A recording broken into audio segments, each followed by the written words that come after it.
Í páskaguðspjallinu segir: hann er upprisinn frá dauðum, sjá hann fer á undan ykkur til Galíleu, þar munu þið sjá hann.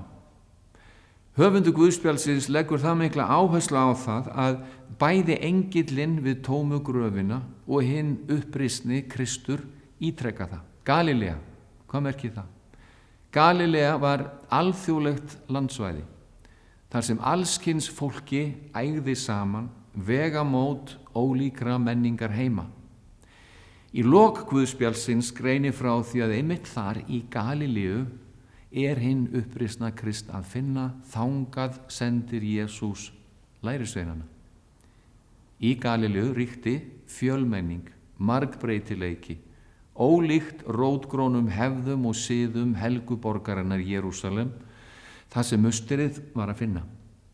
Galílea var svæði sem minnir helst á smækkaða mynd af heiminum okkar í dag, og þar bíður Kristur okkar. Krist er ekki að finna í voldugum trúarstofnunum. Hann er að finna á meðal fólksins, í hefðaleysinu, í fjölmenningunni, í hinu ófyrirséða og óvænta, þar sem gerjun og nýsköpum eiga sér stað. Friður. Það fyrsta sem ein upprisni Jesú segir við lærisveinana eftir upprisuna er: friður sé með yður. Hann segir það 3 sinnum. Jesús var gyðingur og trúarit hans voru á hebresku. Hebreska friðarhugtakið shalom er notað sem kveðja, dagleg kveðja, bæði á hebresku shalom aleikum og arabísku salam aleikum. En shalom er leið dýnamist og kraftmikið orð. Það hefur sterka samfélagslega merkingu.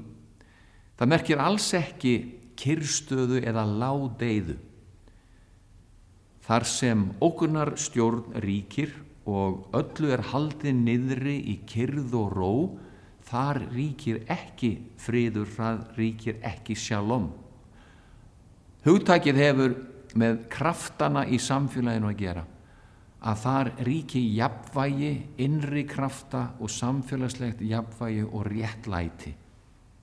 Grunnboðskapur páskana er lausn úr viðjum, lausn undan öllu því sem fjötrar, þvingar eða heftir, frelsun mannsins frá kúgun og ofbeldi, og hann felur í sér skuldbindingu við mannúð og mennsku.